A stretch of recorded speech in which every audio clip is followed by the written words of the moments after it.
screen starts glowing and the film starts rolling. You wanna be knowing what you might be in for. So give the show a listen and find out what you're missing. Put yourself in position for the easy good score.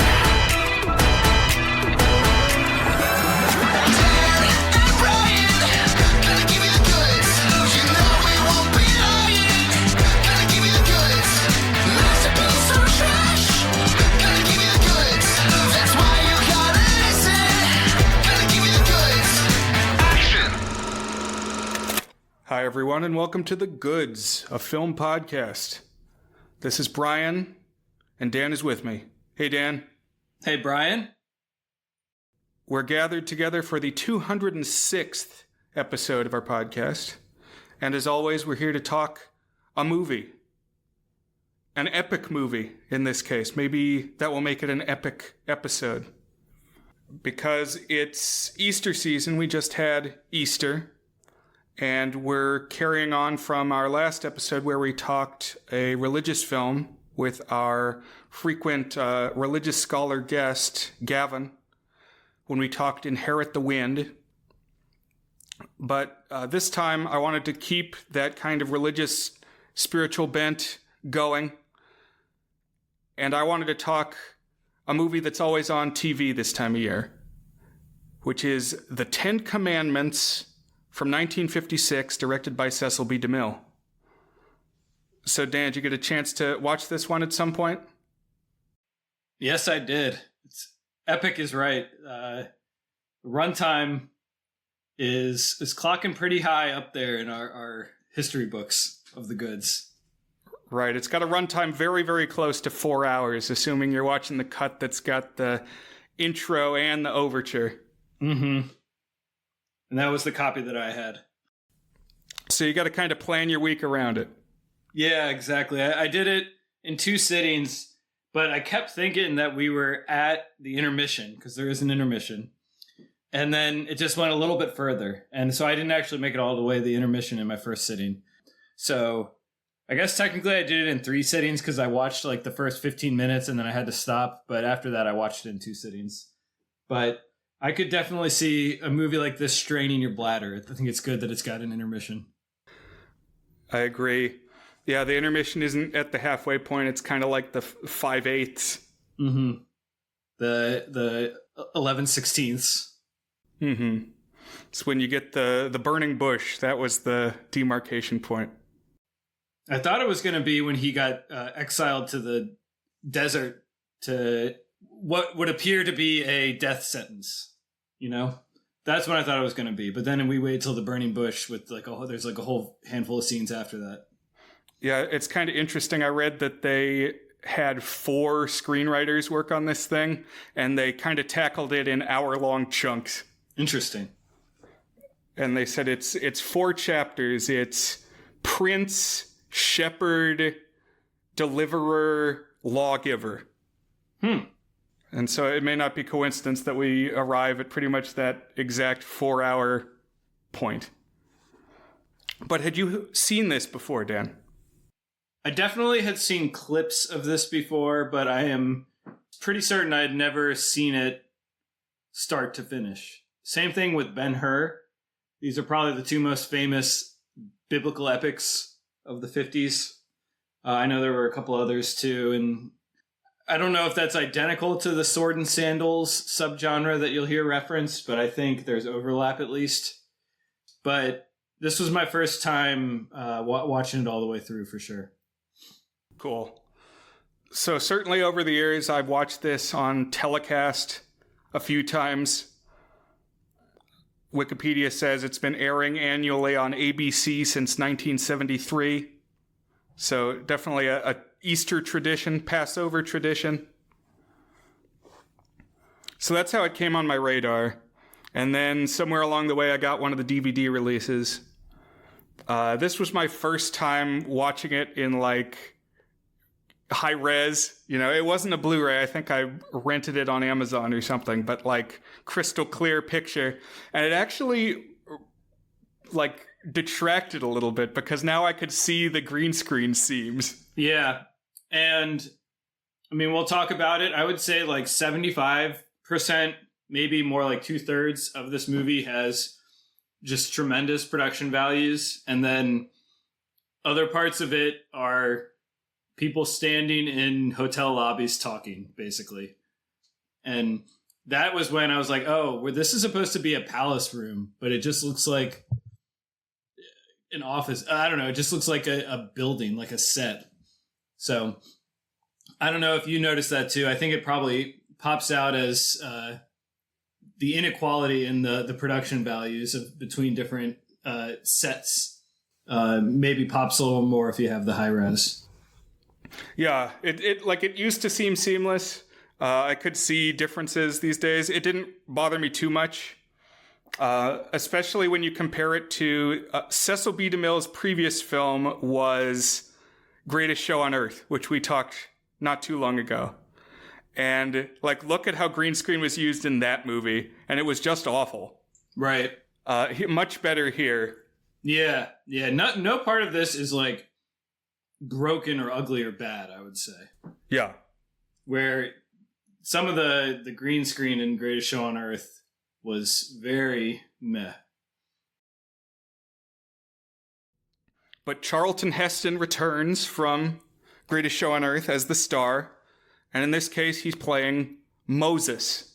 So this is the Exodus story from the Bible, writ large. Have you seen other Moses movies, Dan? Is this the point where we acknowledge that there are other Moses films? Perhaps it is, because there is both interesting ancestry to this film, as well as interesting lineage to this film. So, of course, the book of Exodus, and I think the Moses story, or at least like the Exodus, goes even beyond the book of Exodus. I think like there's the book of Numbers has some of it. I don't know if Moses is actually in those or what. I'll talk actually about that in a second here, but this film is actually the second film by Cecil B. DeMille named The Ten Commandments. In 1923, he also made a film called The Ten Commandments. This is 33 years later, he made this Ten Commandments. And when most people hear Cecil B. DeMille's The Ten Commandments, they assume you're talking about this one because it's, it's the one that people know. And like you said, is always on TV. Have you ever seen the 1923 original, Brian? I haven't. I think it's included on the DVD that I have. It is kind of cool that he returned to it, 30 years later to kind of cap his career, because this was his last directorial effort. So I actually watched it last night, and it's very, very weird. So it's 2 hours long, not 4, first of all. But what's really weird about it is only like about 45 minutes of that 2 hours is the story of Moses. The rest of the film is a modern day set melodrama morality tale about like these brothers and this guy who's involved in like this building scam, and he repeatedly defies the Ten Commandments. In fact, it just calls the Moses bit the prologue. So like the 1956 film isn't a remake, quote unquote, of the first one. I mean, it does hit many of the same beats as the prologue of the 1923 one, but it doesn't do any of like the weird time jumping. Here's a modern morality tale that parallels the original, which was a big thing, I think, in like the late 1910s and early 1920s in the wake of the film Intolerance, which kind of pioneered that with like an epic 4 timeline story. But the Moses stuff is actually very impressive. I mean, it doesn't look nearly as good as the stuff in the 1950s, but I think given the time frame, it was similarly impressive to what we see here in the 50s. And there's a couple things I actually liked about it more than the 50s one, and we can maybe talk a little bit about that as we go. So I think that's one antecedent to the Ten Commandments. And then, of course, there is the most famous film since the Ten Commandments to tell the Moses story, which is the DreamWorks film The Prince of Egypt, which I also watched this week for the first time. I had never seen before this week. We've talked about that before. Nice. So you've taken the Moses deep dive. I had really hoped that you would watch Prince of Egypt. And so I'm glad you did, because I do want to talk about that one a little bit. Mm-hmm. I also got very curious of like how much of this is actually in the Bible and how much of it is either like films taking ideas originated from one film or maybe from like a novel or something like that and expanding it and kind of building it into the public consciousness rather than actually being sourced from the Bible. And so I started to read the book of Exodus, and then it's like 60,000 words long. And I was like, oh, I'm not going to make it through this. So I just read a few articles on like where the sourcing of the different stories were, because I do think some of it comes from beyond the book of Exodus. At least that was what some of the articles that I read talked about. So I had been hoping to like read the full biblical Moses story too, but I didn't get there. And it kind of makes me wish we had Gavin on for this one too, because he could probably give us a little more insight into it. Because there are major aspects and like, in fact, fundamental aspects of these stories that are just not in the Bible at all, I've discovered. Yes. So I have read a little bit about that, what comes from outside the book. And actually, there's an intro at the start of the movie where director DeMille comes out from behind a curtain in like an auditorium, like you're in a grade school play. And he says that he has sourced material from historians like, I think he says Eusebius. He definitely says Josephus. So shout out to Josephus, who Gavin has told us about. But also he says the Midrash. So like rabbinic scholarship. I remember maybe the first episode we had Gavin on, I said, oh, he's going to tell us about the Midrash. And Gavin said, how do you know about Midrash? I said, it's Cecil B. DeMille, man. Comes out from behind the curtain. And it says the Pentateuch, so the first 5 books of the Bible, which are credited to Moses's authorship. And at the end of the movie, he's like, Joshua, take these 5 books. And so, it's kind of like The Hobbit. It's like he's writing it as he's doing it. Mm-hmm. And that's how we have it today. Right. That's the tradition that Moses wrote the first 5 books of the Bible. Although maybe it goes without saying, but that is not the historical consensus. In fact, the opposite. I read a little bit about that as well. Yes, it's interesting what, if anything, has historical basis. And in this movie, it kind of mixes and mashes because it brings in historical things and says, this guy was the Exodus Pharaoh, which the Bible gets around. It doesn't give any names. Right. Yeah, it just calls him the Pharaoh. It at least I read like a handful of chapters and it only just said the Pharaoh. But what's really interesting to me, Brian, is, okay, what's the 99 film called? I think it's 99, right? Or is it 98? The Prince of Egypt. The Bible doesn't say he's a prince. It says the Pharaoh's daughter rescues him, but it never says that he is raised. At least I reread the second chapter of Exodus like 3 times just to make sure. It never says that he's raised as royalty. It just says that the Pharaoh's daughter rescued him, and then years later, he tried to set the people free. Yes. But around this time that the 50s movie came out, there was a novel called The Prince of Egypt, and Cecil B. DeMille bought the rights to that novel and pulled some things from the plot into the film, including the name of the slave driver who gets killed, and more importantly, pulling in this treacherous shared love interest between Moses and the Pharaoh. Right. Which, great addition. I love this. I agree. This is Nefertiti. Is that her name? Yeah, Nefertiri. Nefertiri. I kept getting it mixed up. Yeah. Right. So very, very similar to Nefertiti, the more famous queen of Egypt. Mm-hmm. But Nefertiri, or Nefertari, really was the wife of Ramses II. So that's where we're placing things in the real world history. This pharaoh who's going to be the rival is Ramses II. You know, big famous. He has the 4 seated statues outside of the temple city. Do we want to shout out the last adaptation that we watched? Okay. Shout out, maybe like shout at would be more appropriate.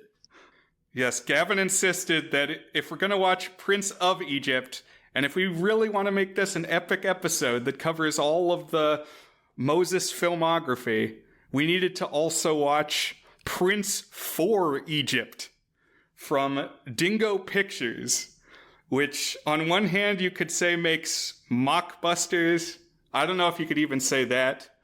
It's this European company that they made very poorly animated, basically straight to DVD films, but they were pressed to like PS2 discs. So you could get these and watch them like on your PlayStation 2. Very strange. And yeah, I mean,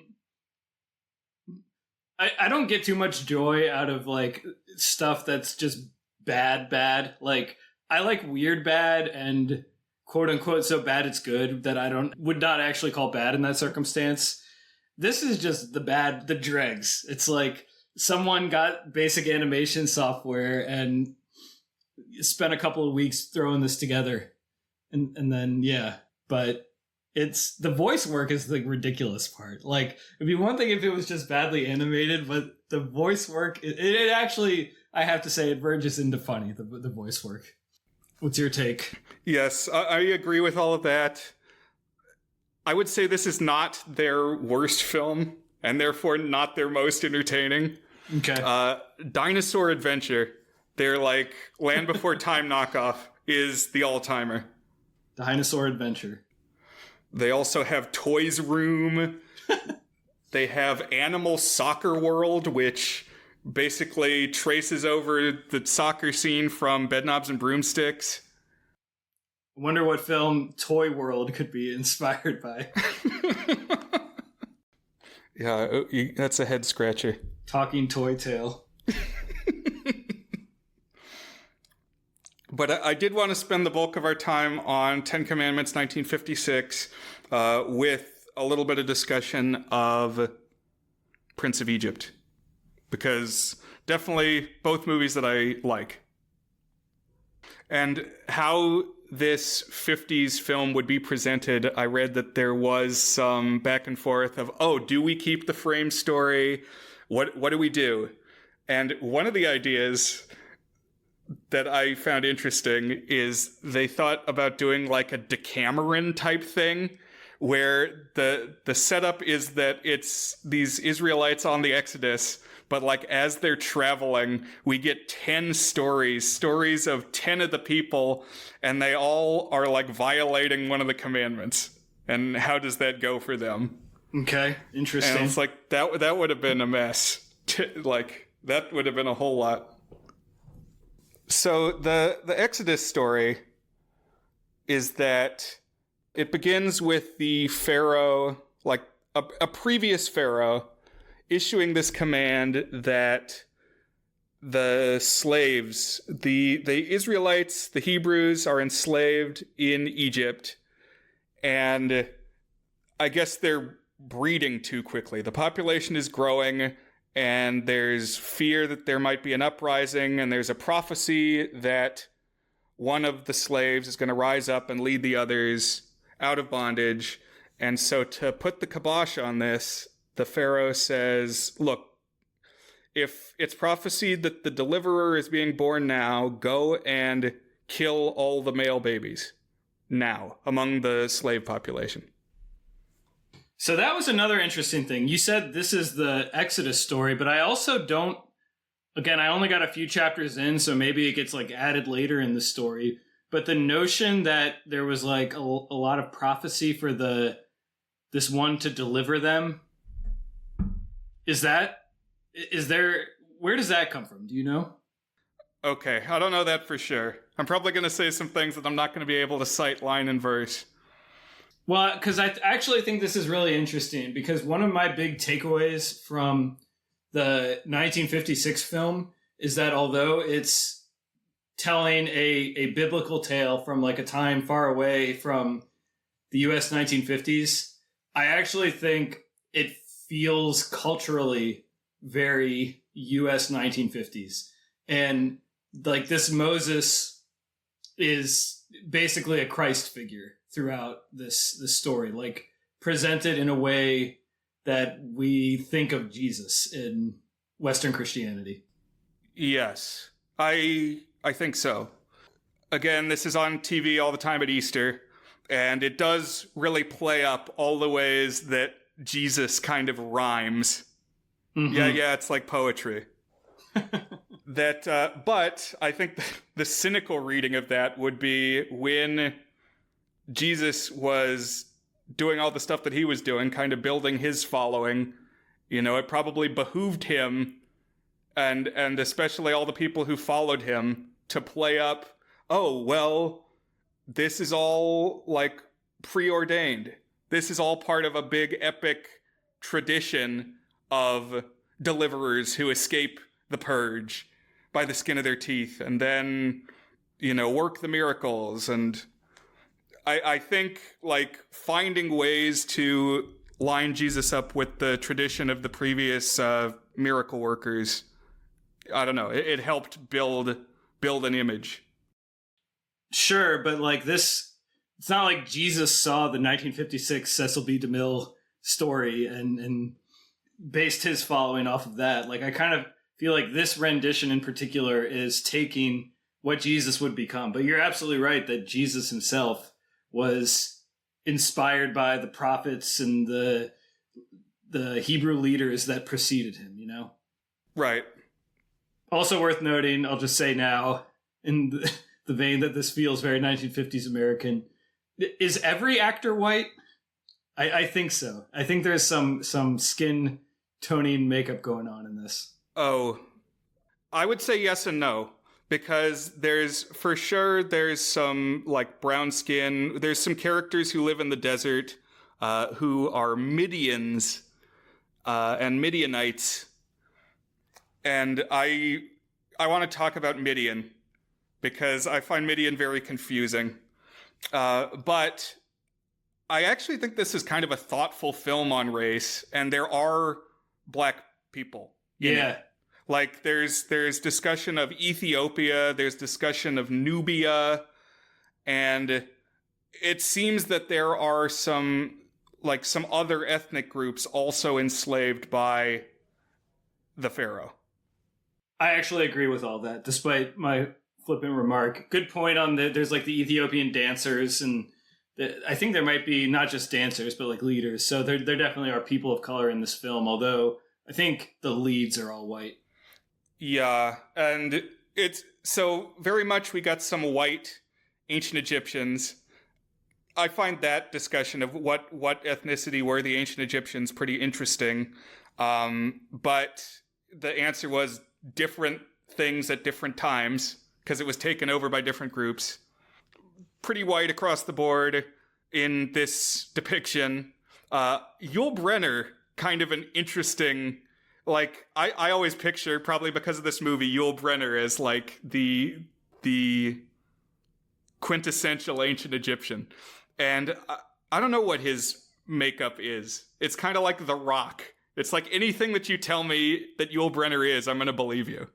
Bruno Mars, I feel the same way about, by the way. Yeah, but which one is Yul Brynner again? Is he Ramses? He's Ramses. Okay, gotcha. And this same year, actually, 1956, he played the King of Siam in The King and I. Okay. So, like, Yul Brynner's two biggest roles, both in one year. Yul Brynner is having Jim Carrey's 1994 or whatever year it was, 1996, when The Mask came out at the same time as Ace Ventura. Yeah, so this previous pharaoh, who is identified here as Ramses I, gives this command, go and kill the Hebrew babies. But Moses' mom gets the tip off, I guess, and runs to the river and puts Moses in a basket. And so he's able to float down out of the slave village. And he winds up in the, palace courtyard, where Pharaoh's daughter, Again, the Bible just says Pharaoh's daughter finds him and saves him. And presumably raises him as Egyptian. At least that's the lore that's been built up. Raises him as a prince within the palace. By the way, this was the first moment that I really saw the seams of the green screen, because it's like, literally, you got the river with the basket floating by, and the princess walks up to a wall. Like, you could just tell that it's a wall, and like reaches towards it, and then there's a cut, and then she's got the basket. I thought the staging of the movie was interesting. Like this first shot where the pharaoh is issuing the edict, and it's all kind of arranged in the mise-en-scène like a silent movie would be. It's all like a lot of museum displays, or like you're at a wax museum. And so the many scenes, there are characters who kind of stand at certain positions that they were clearly intentionally placed at, but then they just kind of stand there stock still and don't say anything and don't move. And this happens a few times, and I really noticed it in this scene. And one of the town criers says, "So saith the Pharaoh, Ramses the First." Which, I don't know if you would say that. I don't know if you would say that if there's only been one Ramses so far, and everybody knows who the Pharaoh is, you would probably just say, "Thus saith the Pharaoh." Good point. Good point. Yeah, I don't think they called it World War I before World War II happened, you know? It's like, damn, we're setting ourselves up for more trouble down the line calling it World War I. Same thing with Ramses the First. Yep. Like he had a son. Some of the guys have the Viking horned helmets too, which I had never noticed before. But I also kind of like this diorama approach. Okay. Like, I don't know, it makes it feel like you're at a museum. In I don't know, maybe some would see that as a demerit, but it kind of plays to the idea that this is like the ancient story that you need to know. And I will say, you mentioned it feeling like a silent film. In the 1923 version, it occurred to me, I don't think I've seen any... I mean, I guess you would call, like, Intolerance a sort of, like, ancient epic.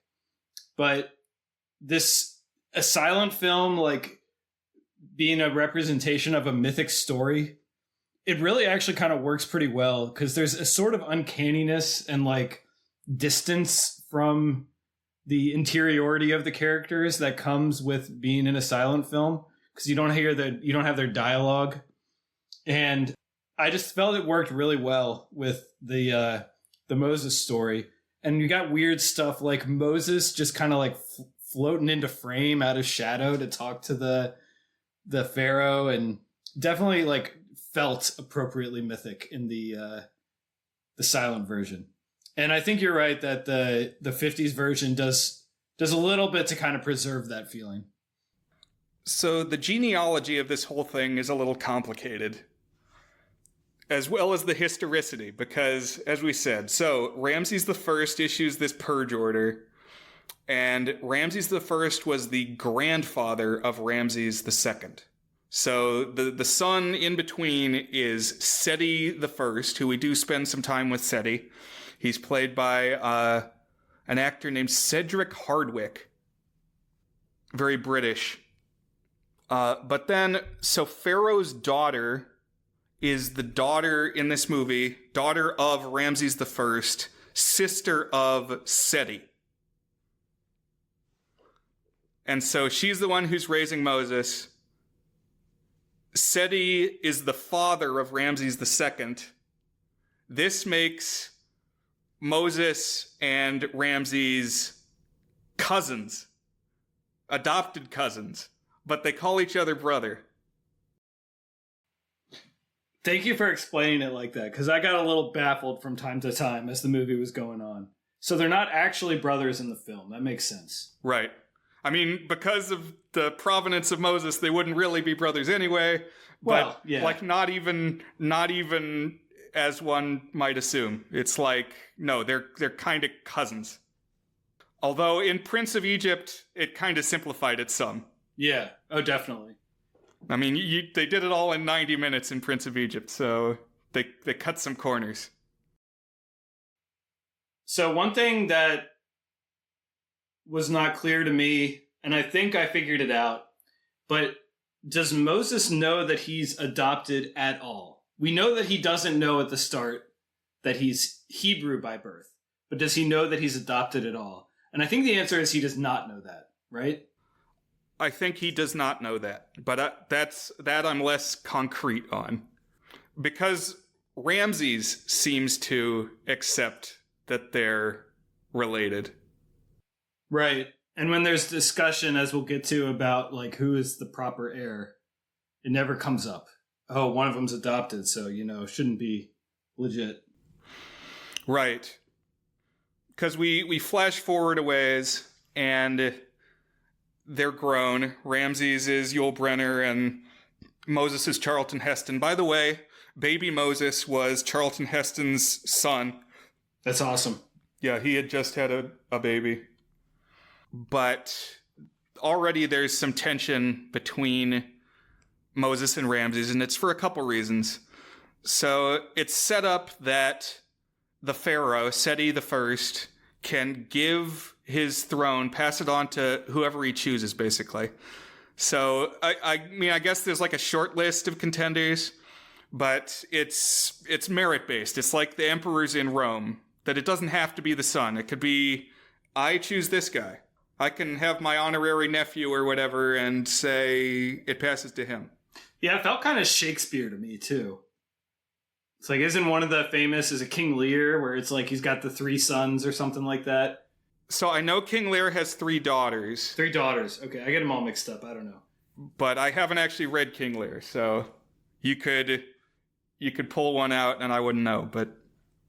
But anyhow, something I've come to appreciate as I've watched this more in recent years is how they build up the tension between these two.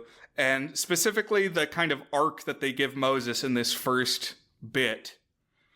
Because he's doing things in the name of serving the Pharaoh, but everything that he does, Ramses can point to and say, Moses is doing this to serve himself, serve his own ends, and build up like a rival power base to the Pharaoh. And I think those things work really well, because the first thing is Moses comes back from a military campaign in Ethiopia.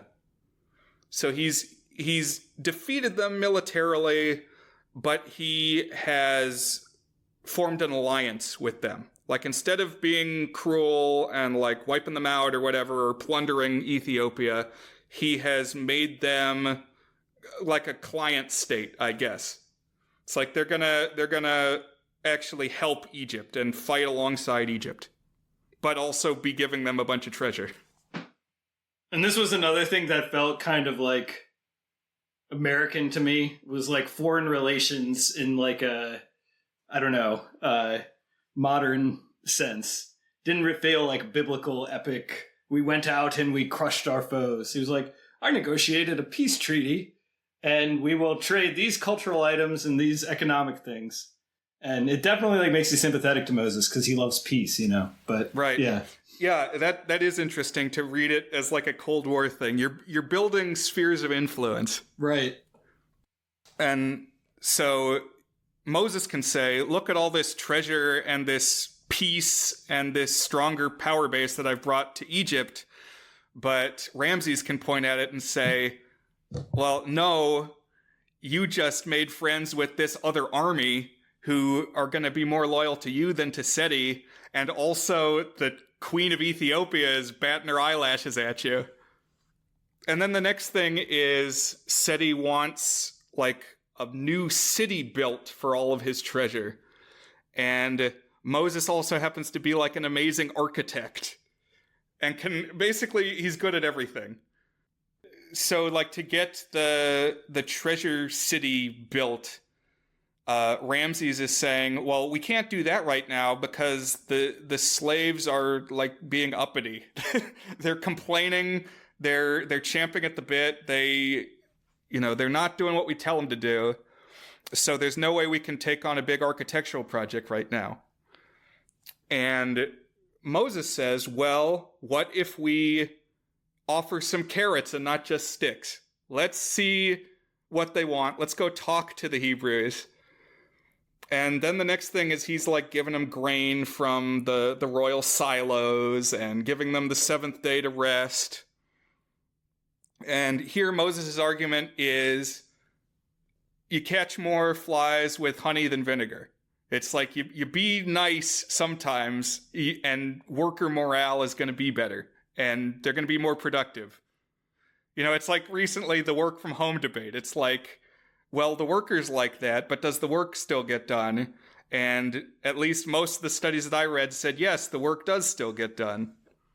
Well, and I think even more directly in American history, you can look at the fact that America was built on slavery and basically adapted to, instead of free workforce, we're going to have cheap workforce with some rights, And like, oh, how will that impact the economy and stuff?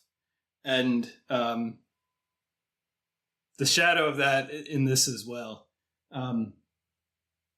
And yeah, the depiction of slavery, it is kind of interesting. It's like basically the motif, wherever you see the depiction of quote unquote bondage, is the same. It's like groups of people pulling the big stone with the ropes while someone wearing the Egypt hat whips them, Right.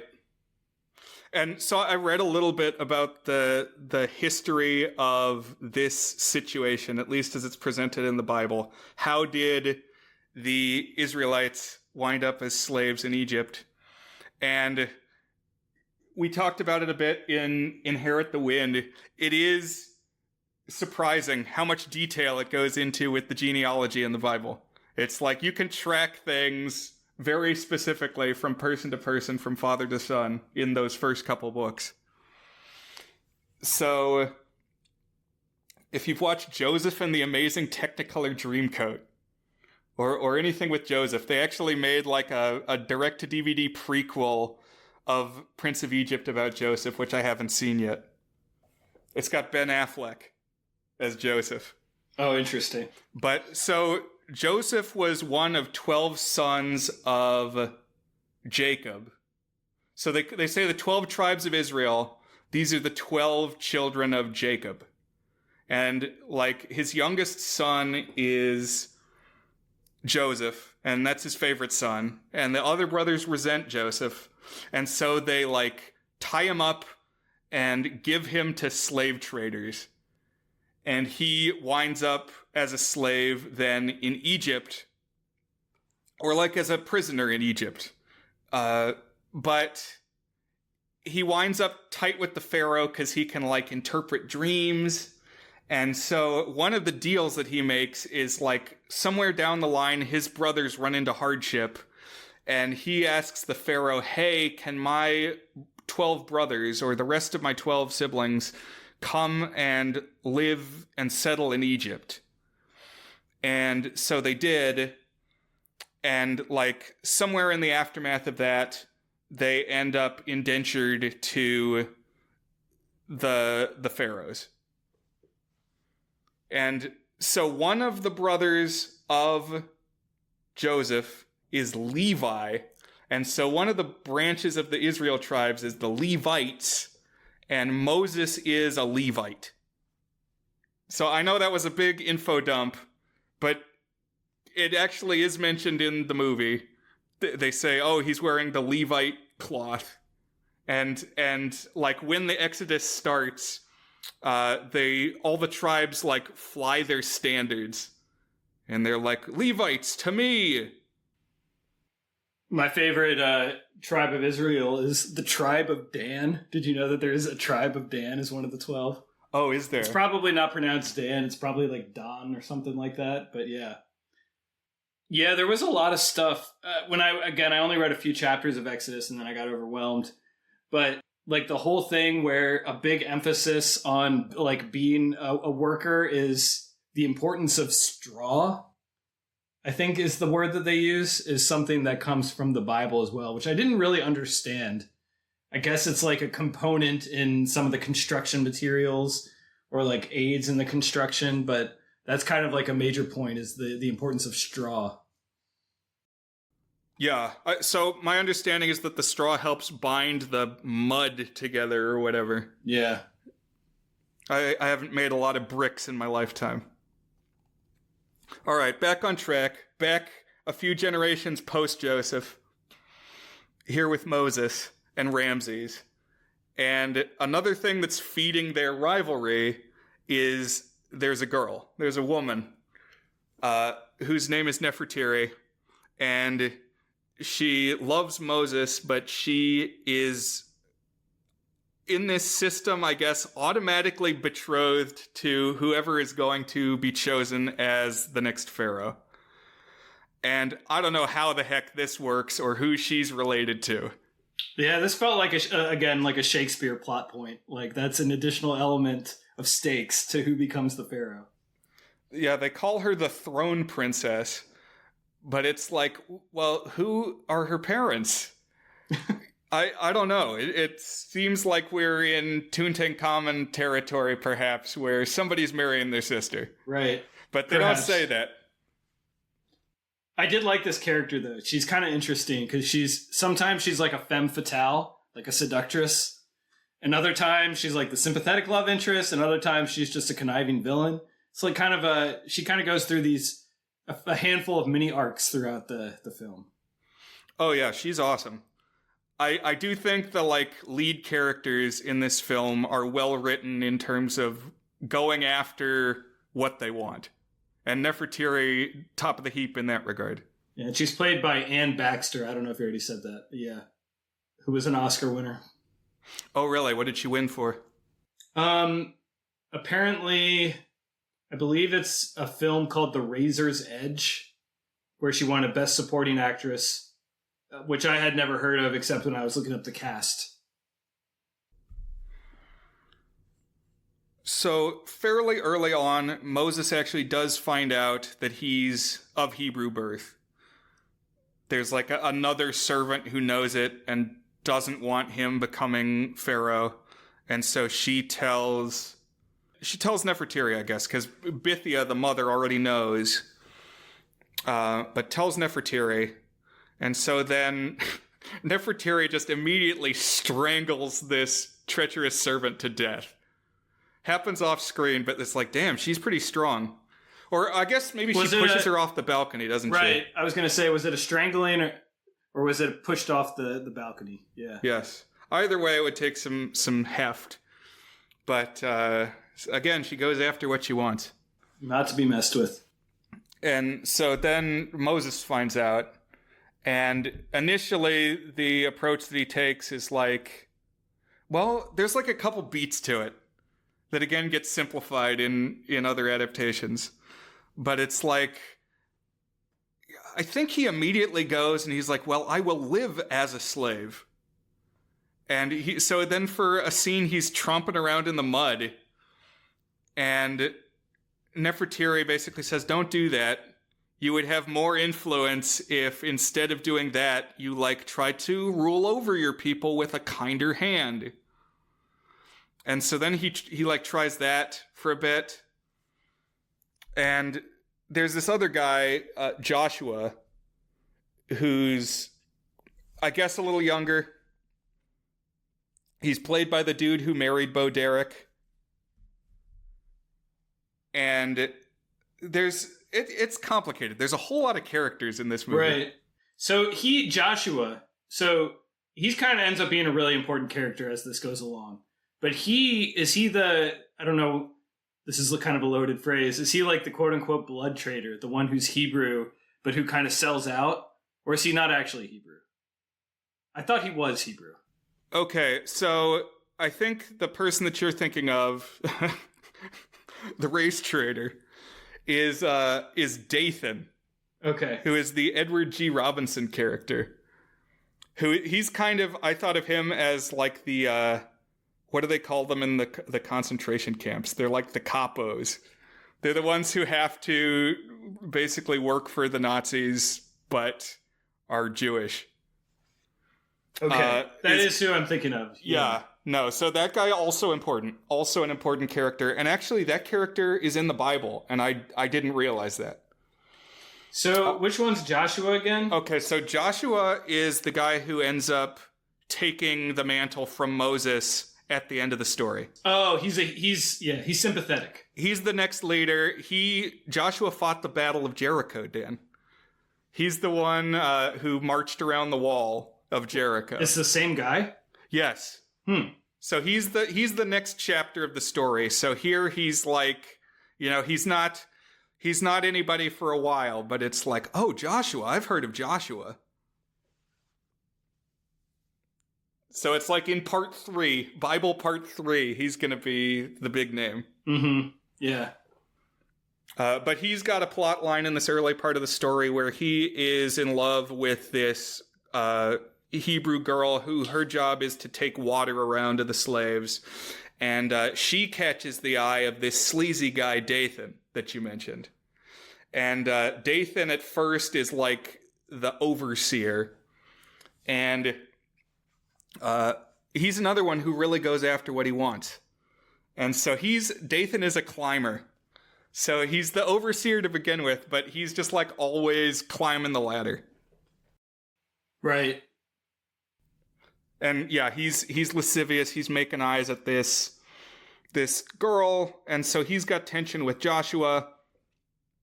And multiple people in the Egyptian hierarchy are after this water girl. Because the next thing is that like the lead architect, who is played by Vincent Price, also wants the water girl and like brings her to his palace. And Joshua springs up and objects to this. And so then we've got Vincent Price whipping Joshua. Moses comes out. He, again, has learned that he is a Hebrew. And he's like, dude, Vincent Price, don't be doing what you're doing. And intercedes. And in the scuffle ends up killing Vincent Price. Right. An Egyptian. Right, so we got like two competing love triangles here that interlock a little bit, but they don't share any of the same characters. So you have Moses, Ramses, and Nefertiti. That's kind of the main one. And then you have this other one where you have Joseph and Dathan, I guess his name is. Yeah, Joshua and Dathan and Lilia. Joshua, Dathan, and Lilia. But then also this slave driver, I think I saw him credited as like Baca or something like that. Right, his name is Baca, and this is another thing taken from the novel. Okay. So he's there for like 5 minutes. He's not really that important. Which is too bad. Yeah, because it's cool to see Vincent Price. There's actually like a surprising number of horror actors in this movie. By the way, what did you think of Charlton Heston as an actor throughout all this? So, I like it. I think Charlton Heston may have been the inspiration for Calculon on Futurama, who's like a caricature of an over-the-top melodrama actor who's just always at 11. And there is some of that, but I would say maybe it's warranted. What did you think? I think he's really awesome at most of the stuff he has to do. Like the robe rending screeds that he shouts at people and like the intense soul searching he has to go through. I really like that we set up this whole arc where he has to kind of discover his faith before he becomes the Moses that we know from the famous stories and famous images in this first half. And I think he's got the right intensity about him for that. I did not believe for a minute that he and Nefertiti were like in love with each other. That chemistry was zero for me, but it still kind of fits the story. Right. It's more, to me, it's more like she's chasing him around. But don't they like make out early on? I don't know. Yeah, I guess that's true. I like later in the movie when he's like, I've seen God now. God is what I care about. And she's like very frustrated by that. It's like holy blue balls. Possible episode title there.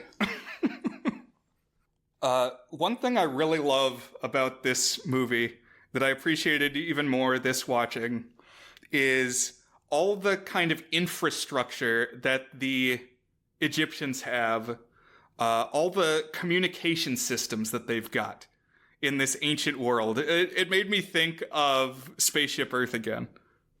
Like, they have all these gongs. It's like each room has a gong, and there's several different styles. And it's like you can hit the gong, and then somebody will come running. And so you can spread messages that way. And then they also have, like, banners on the parapets. And, like, you can hit, like, a switch and fly the different banners. And so it's this kind of semaphore system that they can talk between the temples. And I just thought, I don't know how much of that was real. I just thought it was really cool. It's like, oh, they thought about a way that you would talk before TV or radio or any of this other 50s stuff. How many of the rooms in your house have a gong, Brian? None yet, and I think that needs to be rectified. Yet. But now Moses has killed this Egyptian, which is in the Bible. It's like, those are the two early beats. Is he's born, he gets taken into the palace, and then later on he's grown and kills somebody. Mm-hmm. And oh yeah, go ahead. Another beat that's in pretty much every adaptation is a moment when a slave is about to get crushed and Moses swoops in and saves him. But in the 1923 version, this beat happens. I was like, all right, here comes Moses in to save.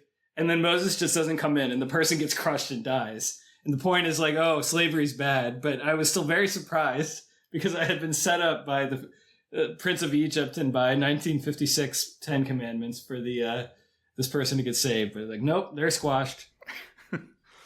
Wow. Yeah, the scene of Moses's bio mom almost getting squashed by the big rock really, it feels really tense to me. I don't know. I've just always been afraid of like being pulled into an escalator since I saw that scene for the first time. Anything with your garment getting stuck. Yeah. Because that's the thrust of it, is like her arm, her scarf gets pulled into it and she can't like pull it off. So she's like trying to get out in time, out of her scarf. Like that's the thing that gets me. Yeah.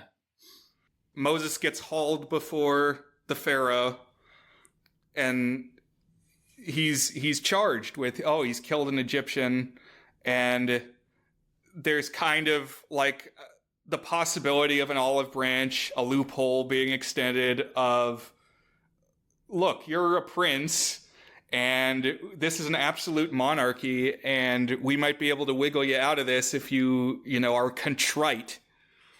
And Moses basically throws that olive branch away and says, no, by the way, guys, I'm a Hebrew. You're right. There's a few strange things going on with this one. So remember, this is all about like, okay, which of the two people between Ramses and Moses is going to be the new Pharaoh? And sure. But Moses is better at everything. He's better at economy and building and war and peace. He's better at everything. So the Pharaoh's like, I think I'm going to choose this guy, Moses. Okay. But like Ramses is kind of turning it against with a combination of lies and spin against Moses. And then Moses finds out he's Hebrew. And yeah, he has this whole weird thing where he becomes a slave, except then when he appears in court, he's like dressed as a slave, which he had been for some amount of time. And the Pharaoh's like, what? Why are you dressed like that, dude? What's going on? So apparently like news of this did not go up the lather. So he's just been chilling there and nobody knew in the leadership. Oh, that's right. Great point. Because what really tips things is that Dathan tips off Ramses. Right. Dathan learns about it through this fight that Moses has with Baca. And so Dathan's deal maybe the best deal in the history of trade deals. He goes to Yul Brynner and is like, hey, listen, I have such juicy information, such hot tea, that if you basically give me the water girl and Baka's job and Baka's house and make me the governor of the Hebrew region, I'll make all your dreams come true. And then he tells Ramses that Moses is a Hebrew and thus, like, ineligible, not just a murderer, but, like, totally ineligible to be the pharaoh. Right, and Ramses is like, your goss better be real good. Your tea better be off the charts. And then he's like, damn, yeah, that is pretty good. All right, man, you got it.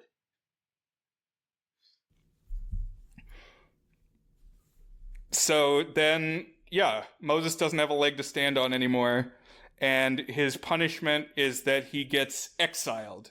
And if you look at ancient Egypt on a map, it's funny, because it's super, super narrow and skinny and long, and it's because it's along the banks of the Nile River. And if you go, like, more than a mile or so beyond that, it's desert all around. So they throw Moses out into the desert. Also, they say they're going to give him the punishment which is known as damnatio memoria, which is that you're stricken from the records. Like, anywhere that your name is on a temple or a slate or something, it's going to get carved out. Which is a good dodge, by the way, for why he's not in the Egyptian records. Yeah. I was thinking about that. It's like, well, if he's supposedly the quote-unquote Prince of Egypt, didn't we have some records on all that stuff and names, and we have nothing for Moses? But also, that's kind of brutal. Like, we've talked in the past about how, like, memory is inseparable from identity. So, like, erasing your cultural memory is in some ways, like, obliterating your identity to some extent. And I think this movie's kind of in conversation with that. Like, the notion of how your identity and your ethnicity and the way that, like, your family and your quote-unquote tribe think of you and remember you and pass your name down does become, in some ways, like, who you are in the grand scale, you know? Right. It's like, what is your legacy? How do you pass something forward from one generation to the next and, like, one millennium to the next? Mm-hmm. And how does it get shaped over time?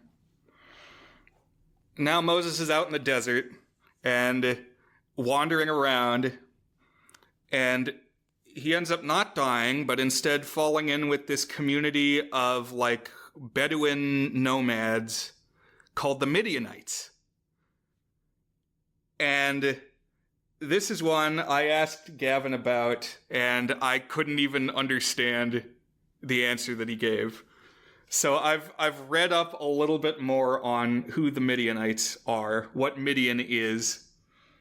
And so, speaking of things that have endured through the ages or not, it seems that, like, the exact location and nature of Midian has kind of been lost to time. Like, it's in the Bible, but the speculation is that it was located somewhere in modern-day Saudi Arabia. But they can't, like, you couldn't point to any one spot and say this was Midian. Which, again, they're shown to be nomads, so maybe that plays into it. Also, the movie makes explicit that these characters are Ishmaelites. So descendants of Ishmael. Now, Ishmael being the firstborn son of Abraham to his slave Hagar. So before he had any children with Sarah, before he had Isaac with Sarah, he had Ishmael with Hagar. And at least it's traditional to say that the people who would down the line become Arabs and Muslims are descendants of Hagar and Ishmael. like descendants of Ishmael. Ishmaelites kind of shorthand in some stories for these proto-Arabs. But now, this is a further wrinkle. Midian was a person, and he was a different son of Abraham. So now you got Isaac, and you got Ishmael, and you got Midian. So descendants of Midian, in actuality, not descendants of Ishmael. But here in this movie, they say descendants of Ishmael, and as such, they kind of make them a little bit Arab, a little bit Muslim. Okay. They don't lean super far into that, but they do talk about it, and it's definitely more of a thing if you watch Ben-Hur. Like, this same beat happens where the Jew Ben-Hur ends up out in the desert, and he, like, makes friends with these people who call themselves Ishmaelites. And they've got the whole, like, you know, harem pants and the headdresses and stuff, and the big beards. Right. Anyhow, it's this other group of people, not Hebrews, not Egyptians, some other group. And now Moses is tight with them. They're making a living out in the desert, and more years pass, and he kind of makes a life for himself out in the wilderness. And he gets married to Lily Munster, Yvonne DiCarlo, who is one of these people who probably has some swarthy makeup on. So this is interesting because it's a big time jump here. So we're going like this first thing is set over the course of, I don't know, like a year or two maybe. And then, yeah, he's exiled to the desert, stricken from the records, gone from history, and presumably, and then later explicitly, Ramses becomes the pharaoh, and Moses settles down with this like outskirt tribe, and he ages visibly. Charlton Heston starts growing a beard. The beard is like a good symbol of the passing of time and like the growing godliness of Heston, I think. I agree. I really like how it's done in the animated movie Prince of Egypt, too. There's like a whole beard montage. But now this is Moses' life. His plan is, I'm going to be a shepherd. I've carved out a niche for myself. This is my deal. But then God comes to him in the burning bush and says, you need to go back into Egypt and lead the Exodus. You need to tell Pharaoh, let my people go. And anytime Moses goes to talk with God, he's by himself. Like, he goes and he speaks to the bush, or speaks to like the finger of fire. And it's him by himself on a mountaintop. And also, the voice of God is like, I think it's Charlton Heston's voice pitched down or something. Mm-hmm. I was curious if they were going to do something meta, like have DeMille voice God. But I think you're right. I think I saw that it was Heston. DeMille does voice the narrator of the film. Yes. And so he gets some good passages. Like, anytime that Moses is wandering around, it's like, and he went forth into the desert. And by the way, when I said I thought that it was going to be the intermission, it was when he goes into the desert.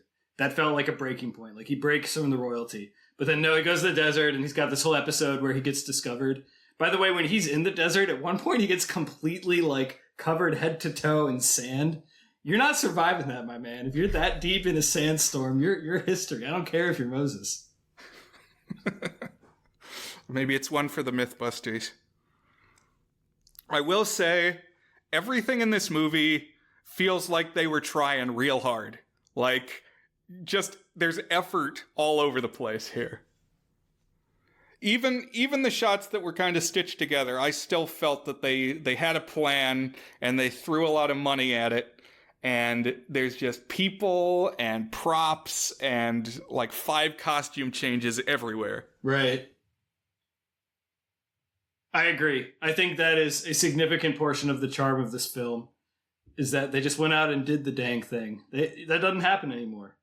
But they yeah, of course there's some effects and green screens and stuff, but this was shot somewhat on location too, right?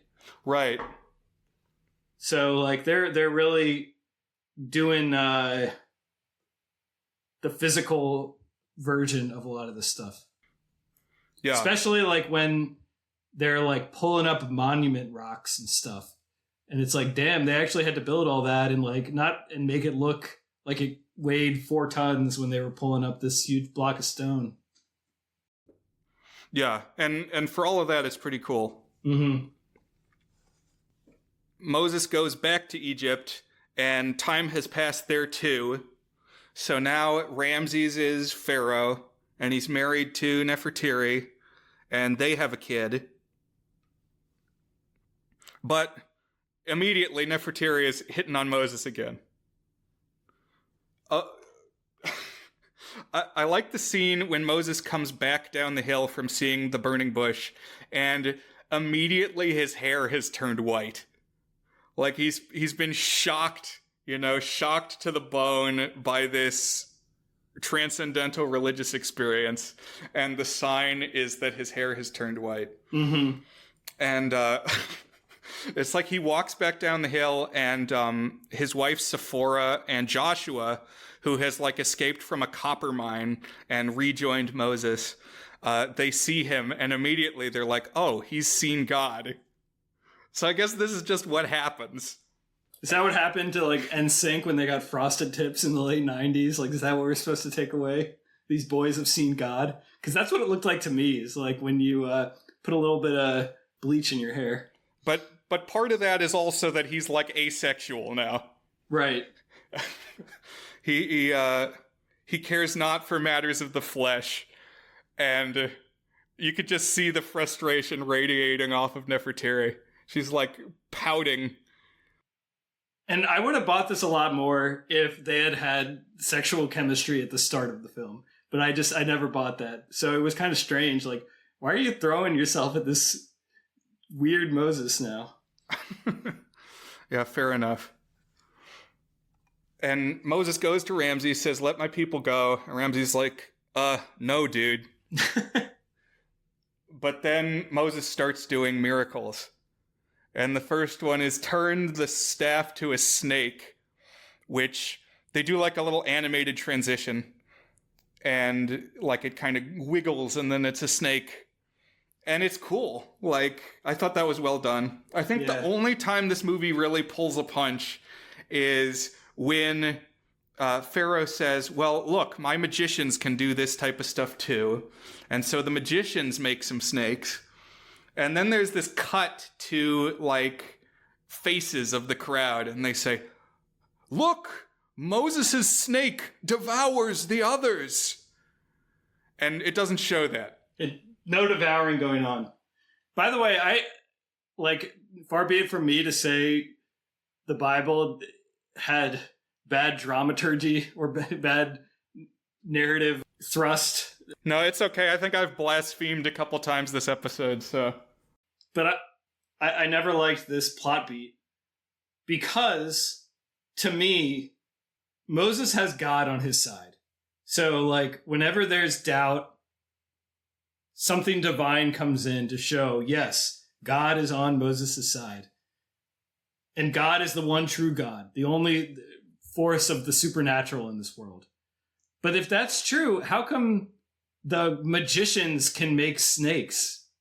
That feels to me okay, well, I guess there's multiple forces of supernatural. Okay, maybe this one's lesser, but it still exists. Now, the Prince of Egypt, the cartoon, my interpretation was it's chicanery. It's not really a snake. It's a bit of deception, but they didn't really quote unquote summon a snake. But in the movie, the magicians are actually making snakes. So how come the pharaohs got real magic too? I thought God was the one purveyor of the real magic. Exactly. I am on the same page with all of those things you just said. And I find it really interesting that it seems to me like in the early chapters of the Bible, there's more of an argument that, like, God is the God of this one people, and he's the strongest God, but all the people have their gods and their strengths. Mm-hmm. Like Baal, I think, would not be such a big deal in those early chapters of the Bible if there wasn't concern that Baal has some juju. Like, why would you care if your God is the only God? Why do you care so much about what Baal is going to do?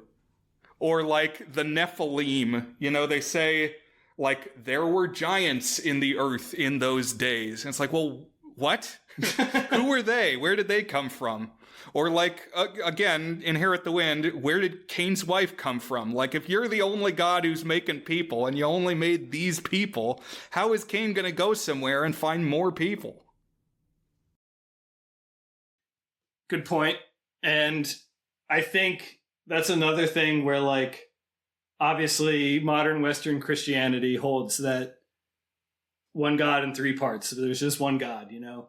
And most of this movie is like basically the Egyptians, their quote unquote God is like just a symbol, essentially, like a thing, an idol that the pharaohs like point to as a way to like consolidate their power, you know?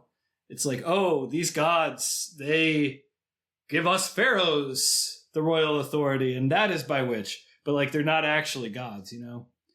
But that one incident that we described, the snake incident, is where that doesn't quite fit, you know? But that does kind of feel... I think you're right. I think people would have thought of different religions in a different way throughout history.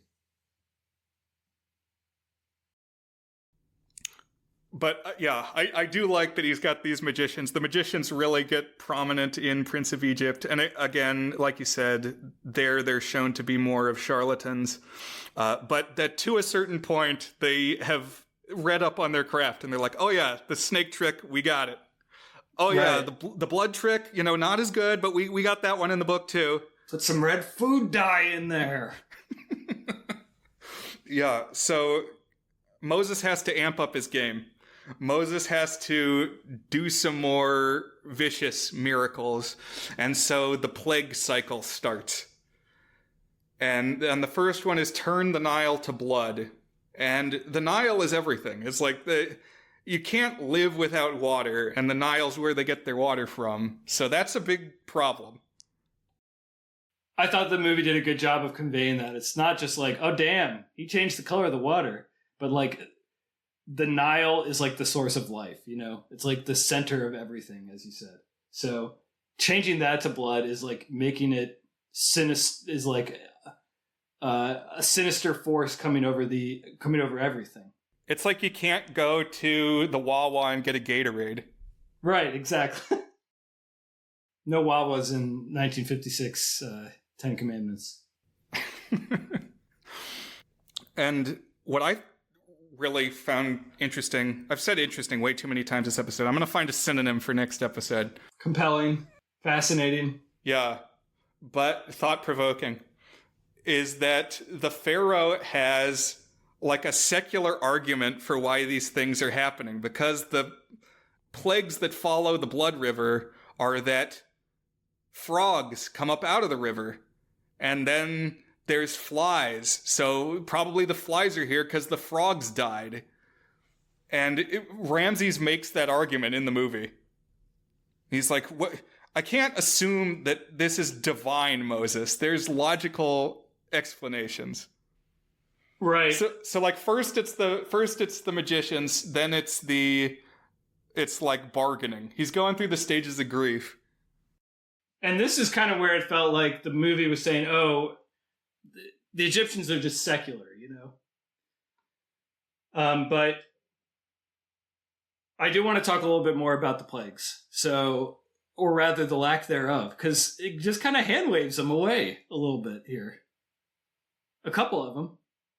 They're like, oh, and Moses did more plagues. I'm like, if you're going to have a 4-hour Moses movie and you're going to spend 15 seconds saying, and then there were more plagues, you're really cheaping out there. It's like, you got all this other stuff. You might as well just give us the gamut. Give us lots of locusts. I don't even remember what all of them are. I like there's something about like fire in the sky or something like that is one of them. Yeah. That one's good in the Prince of Egypt one.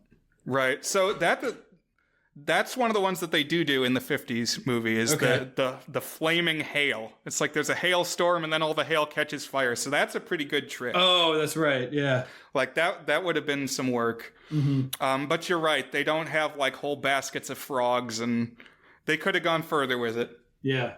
And the frogs one is the gimme, because in the 50s, if you got a big budget, which obviously this movie had a huge budget, just like surely somebody sells frogs. Hey, give me 1,000 frogs. Okay, that could be like a day of filming there, you know? Right. That's true. I do want some more of that. But then, so the big one, well, we're almost to the big one. There's like the penultimate one turns day to night for 3 days. It's like, it's just going to be dark all day long. And, that's kind of spooky. And the Pharaoh's advisors are saying, you should sign a peace deal with Moses. You should emancipate the slaves and just give Moses what he wants, because that's going to be better for all of us in the long term. It's like, you can't fight this powerful God, so just give in, is what you should do. But the one who is not on board with that is Nefertiri. Nefertiri is always going to goad Ramses. Mm-hmm. And I love it every time. She's like, damn, this makes you look weak, dude. You need to stand up for yourself. You need to have a spine. Which really amounts to, you need to do what I say. And so then his heart is hardened. Right? That's what the Bible says. Pharaoh hardened his heart. And he says, no, you still haven't moved me yet, Moses. And actually, there's this whole thing, which I had forgotten, that they set it up that Moses is like, the final plague will be determined by whatever you say next, Ramses. He's like, you will choose the form of the plague. And Ramses basically says, you know what? It's been too long since there's been a purge of Hebrew babies. And so then that's what happens to the Egyptians instead. It's like, what do they say? I am rubber, you are glue. Bounces off me and sticks to you. I get what it was going for. It is kind of odd. It's like, I'm going to mirror back poetically this, not with like human power, secular power, but with God's power. The curse that you inflicted upon our people, we're going to inflict upon you.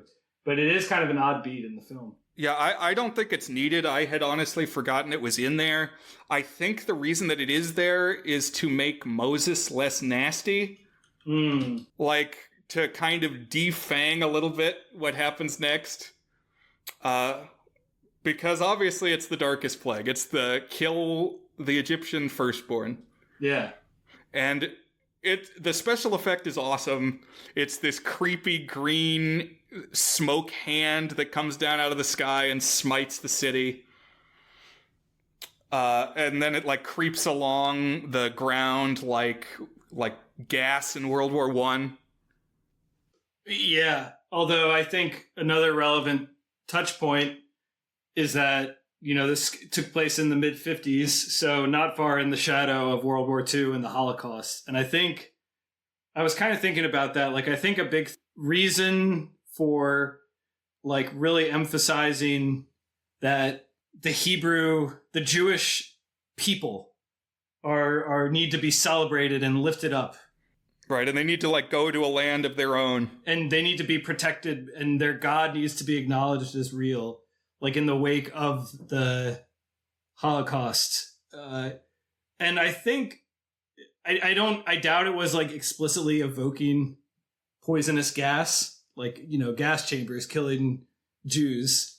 But it does kind of have this creeping like flooding sensation of like gas filling the town square, and that this curse kind of creeps and crawls through the cracks into these houses like a poison gas. Mm-hmm. But the Jews can paint ram's blood on their lintels, and that will tip the avenging angel off not to come into their houses and kill anybody. And so that's Passover.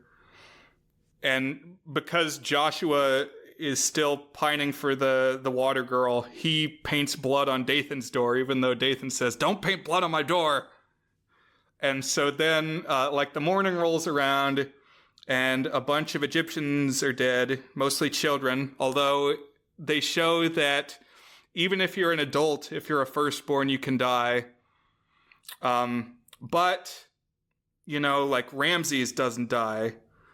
So I think the rule, they don't explain this, but I think if you have had kids, it applies to your kids. So it doesn't matter if you are a firstborn, if you have sired progeny. Oh. But like if you're like 21 and you haven't had kids yet and you're a firstborn, you can die. Oh, interesting. So it's like a curse on you, like it follows, that passes, that like leaves your body, like a mark upon you. Exactly. Sexually transmitted curse. But now all the Israelites are free. They're cast out of Egypt, which includes Dathan's got to go too. And I like this, that now he's just among the throngs of Hebrews who don't like him, even though he's one of them, because he's been such a douchebag all along. But he's gonna find a way to play things to his advantage even now. So this is the Exodus proper. This is everybody getting up and heading out. And if you go to Greece today, you'll see that all the exit signs, like everywhere that we've got an exit sign in a building pointing you towards the stairwell, they have Exodus signs. Interesting. Like I remember going on the subway in Athens and they got Exodus. Makes everything you do feel like you're doing something epic. And now the Exodus begins. And this production is epic. This is the cast of thousands that you hear about. To do this, they really had to put, 10,000 people together, all in costumes with camels and geese and wagons. Really impressive. And then they're all filing out of this, city entry gate that was built. That's 200 feet long and 100 feet high. Right. Just to give listeners a sense of this, if you've never seen the movie. So first of all, we're about 3 hours into the 4-hour movie, a little over 3 hours. So honestly, probably more than about half of the movie is stuff before what you think of as the Moses story, like the relationships and the palace intrigue and all that. And then we kind of get to the Moses stuff where he tries to get the people free. So now we have an hour of Moses debating with the Pharaoh, and then the plagues and the Passover. And so now the people are free. So we're 3 hours into this movie, and this is probably the most epic thing we've seen yet. Because all of a sudden, you do get some sense of the scope of the Hebrew people and the cruelty of the slavery on their lives. But this is where it really kicks in, how big the amount of people is that we're talking about. It's I don't know even how they shot it, up on some tower or some mountain or something, because you obviously wouldn't have had drones. And looking down on just hordes and hordes of people. I mean, genuinely thousands. It might be the second most epic movie I've ever seen, other than Intolerance, which if you haven't seen Intolerance, that one's kind of mind-blowing. Wow, I got to see that one now. But yeah, it's think about that they still make epic movies today, but it's always going to be embiggened artificially with computer effects. It's put the little digital people walking around on the Titanic, or in Lord of the Rings, it's use particle physics to propagate a whole crowd of an army from 10 guys, turn it into 2,000. No, here they really had to get all these people together. And Cecil B. DeMille was 75 years old, and he's directing all of this. Yeah, so I don't know if we said this, but I'm pretty sure this was DeMille's last film. That's right. And I think it's his most seen. DeMille's a really interesting figure. I mean, I've read a couple of books about film history over the past few years, and he is someone who was like a huge figure who has been maybe not forgotten, but almost like artistically dismissed or like set aside. Like he the style of filmmaking he didn't really kind of inform modern filmmaking very much. He's kind of like this relic of an older era, but he was like really influential in the studio system and the business and the large scale production of movies and stuff. And he was making movies for decades. So I think he made like over 70 films, you know? Yeah. He had some resources to throw at this one. And in what I read about it, various actors were all saying we all wanted to work on whatever the next DeMille project was going to be, like in the lead up to this movie. And actually, apparently, after Greatest Show on Earth, he was spitballing several different ideas for projects, and one was The Odyssey, which would have been cool. And you know, after winning an Oscar, that's what Christopher Nolan is doing now, is he's making The Odyssey. That's right. I guess once you win your Best Picture Oscar, you start looking to what can I do with all this power? What's the biggest story I can tell with the resources I'm going to be given now that I'm an award-winning director? And that's what Chris Nolan landed on. Right. But I would say Moses is a pretty good choice for a big story. Yeah, definitely. So the Israelites are wandering en masse around the desert now. And Dathan starts spreading discontent. He's like, what are we doing? He's got a great voice, too. Apparently, Robinson, this actor, was the basis for the Chief Wiggum voice on The Simpsons. Oh, that's funny. I never would have guessed that. And I had to listen to it. I had to listen to it for a while to see, but I can recognize it now. Because he's kind of got like a to his voice. But he's always saying, what has Moses done for you lately? He's like, now, is this really any better? We're starving in the desert. Like where we were before, we had houses, we had food. Sure, we were slaves, but come on. And, they eventually wind up at the edge of the Red Sea and have to decide, well, what happens now? Just to interject one more thing here. This is another thing, like, I don't know how much of that is biblically sourced, but some of the rhetoric of that felt like an echoing of American tradition. Like the people post-Civil War who were like, well, at least the slave owners took care of the slaves, like that kind of stuff. Like, honestly, it's a very evocative story with, in many ways, the Moses story. I mean, you get, of course, the big spectacle stuff, and we're about to talk about the biggie, but just a lot of like the conflicts and the values are resonant and make for good dramatic heft, but also like moral investigation, I guess. Yeah. I think a few times it gets said, no empire should be built on the backs of slaves. It's like, no empire is worth that. The human condition is to be free. Yeah. Lots of liberalism in there. And so then, obviously, Nefertiri is back at home, like, jabbing Ramses with a broom, saying, you should do something about this. What are you doing about this? You're just gonna roll over? She really is pulling the strings. She's like the secret villain, the temptress. Yeah, and at this point, it's almost like the 50s housewife with the rolling pin. It's like, you should be getting out there. But of course, the undercurrent of this is like she's mad that Moses spurned her over and over. Like, go get that son of a gun and show him who the real boss is. My husband. Show him what a real man is. Yeah. Come back with his blood on your sword.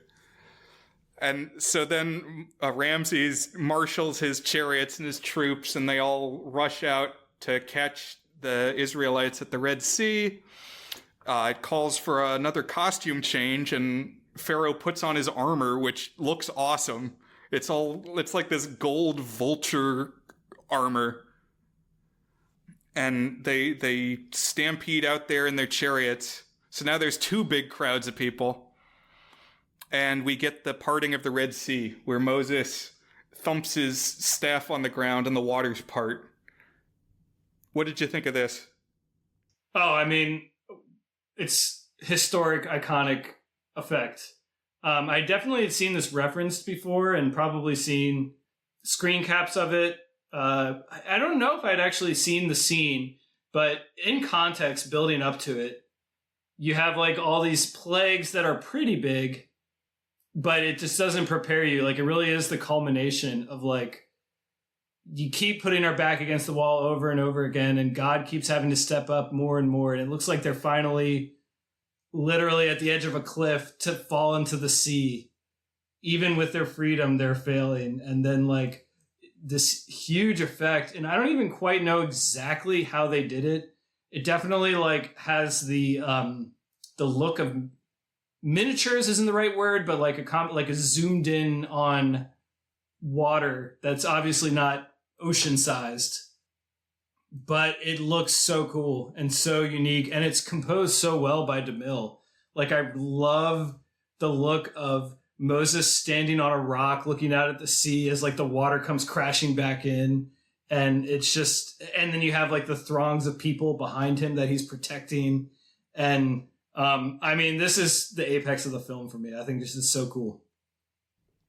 Yeah, I think I read that they've got the water separated somehow to begin with, and then they like breach the barrier and let the water come together, and then they played the footage in reverse to make it open up. But it's pretty seamless here.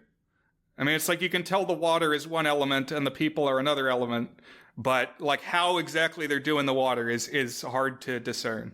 And I thought in the 1920s one, it looks pretty cool too. You can tell they were a little more constrained, and it's like shorter. And that one, I was able to tell, oh yeah, okay, they're just doing it in reverse when like the water goes up, and then they're doing it in forward motion when it goes down. Like, you could tell that it was that. But also very cool in the 1920s one.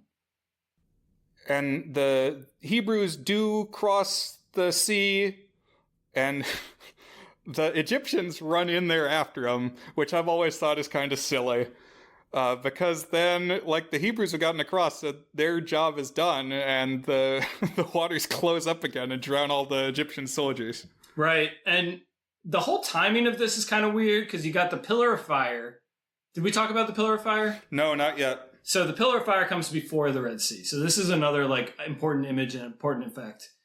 And they call it a pillar, but it also is like a fence, like a wall of fire that separates the Egyptians from the Hebrews. And then the Hebrews now have time to get all their masses to like walk through the seas. So we're talking hours and hours, because you have to get everyone together and everyone has to kind of walk through this gap. But then the Egyptians follow. So like, I don't quite know. So I guess the fire kept the Egyptians at bay for a few hours. Right, it's like you got to keep the tension up. And so they got to, like, the gate has to open at just the right time to, it's like the Darth Maul fight in episode 1, where it's like you got those laser doors that are separating Qui-Gon and Obi-Wan. Oh, that's funny. I didn't think of that, but it is kind of like that. It's like it just comes open at the right moment for Obi-Wan to rush forward, but not in enough time to save Qui-Gon. But then, so yeah, a bunch of the army gets washed away. Ramses, I think Ramses has a line like, "This is a job for butchers, not kings." And so he conveniently doesn't go down into the murder water. Right. He gets on shore just in time. Yeah, he gets to trudge home, and he has a little grumbling line where he says, "His God is God." But yeah, there's a whole final act of the movie now where okay, we've crossed the Red Sea, so things are good now. But Moses, the movie is called The Ten Commandments, and we haven't seen the Ten Commandments yet. So Moses goes up on top of the mountain again, Mount Sinai, to powwow with God. And he's up there for 40 days. And the Israelites are like down in the desert valley. And Dathan starts rabble-rousing again. He says, how do we know he's up there or still alive? It's been more than a month. He hasn't told us anything. We don't have cell phones. And also, this is a point where I was thinking Hader's going to make some valid points. Yeah. Because why does Moses always have to go off alone to talk to God? It's like, well, he was alone for the burning bush thing, and now we're all here, so why can't we hear the Ten Commandments? It's like Moses is going to come back with his journal that says the laws by which we should live our lives, that he says God wrote with his God finger, but we didn't see that happen. Devil's advocate, or I guess God's advocate in this case, is they did see all those other miracles. It's like, and they just happened. They're pretty fresh in your memory, dude. You saw the sea come apart. You can wait a month before you give up on the guy who just parted the sea, created a pillar of fire to protect you. They're like, nah, I'm going to start humping the gold calf. No, I'm out on that god. Give me Right. the calf god. Right. It's time for idolatry and orgies. So the next thing is the golden calf scene, where they've made for themselves an idol and they're just descending into orgiastic revelry. There's a lot of like women's legs on display in this movie. They really turn it up to the nines with the legs. Yeah, there are a lot of horny undercurrents in this film, but it also is not steamy at all. It's not like there's a couple of makeout scenes and a couple of legs, but it never threatened to go above a soft PG, you know? True. But Moses comes down with the Ten Commandments, and it's this is why I can't take you anywhere nice moment. Because he sees what they're doing, living contrary to the law. And something I didn't notice before is, so Moses throws the Ten Commandments tablets down at the golden calf, and the gold calf and the tablets explode and like rend the earth. And Dathan and his two lieutenant guys fall down this crevasse, like presumably into the bowels of hell. So finally, this is one that Dathan is not going to be able to get out of. I did think it was clever that they set up this whole Dathan character throughout the film, and then like the payoff on this is you believe that he would be an instigator against Moses. Like he's a good villain for this final little chapter. Which, by the way, I'll just say it now. I don't need this chapter. My blood was pumping after the Red Sea. I'm ready to go out and fight some heathens on behalf of this God after witnessing these miracles myself. I'm ready to declare this film a masterpiece. And then we have another half hour of like this other episode of the heathens, and because we do got to get the Ten Commandments. You're right. It's in the title. Yeah. And then there's some closing business where it kind of jumps ahead again. It was like, because they were cursed for their defiance of God, the Israelites wandered the desert for 40 years before they found the promised land. And even then, Moses wasn't allowed to go in. Because one time a while ago or something, I was like, what is I know this happens in the Bible, but like it is not built up too well. Because he's like the hero, you know? So like, why is he all of a sudden forbidden from the promised land? Right. So I think he does mention some other thing that we don't see is like the reason. I just assumed it was because of the failing of the group, is like he has some residual punishment because of that. That kind of would make sense. He's like, and that would really emphasize the Jesus element of this. Like he takes on the sins of the world with his own suffering. He gets pushed away from paradise himself. Mm-hmm. Or like has to bear the load of all the people who did the wrongdoing. And I guess it alludes to that, but yeah. Yeah. But Joshua, I guess, is still pure enough that he can lead the new generation of Hebrews, these like zillennial Israelites, into Canaan. And the next chapter is going to be, you know, Joshua fights the Battle of Jericho and all that stuff that happens on beyond these parameters. And that finally is the Ten Commandments from 1956. You're right that it kind of loses some of its momentum.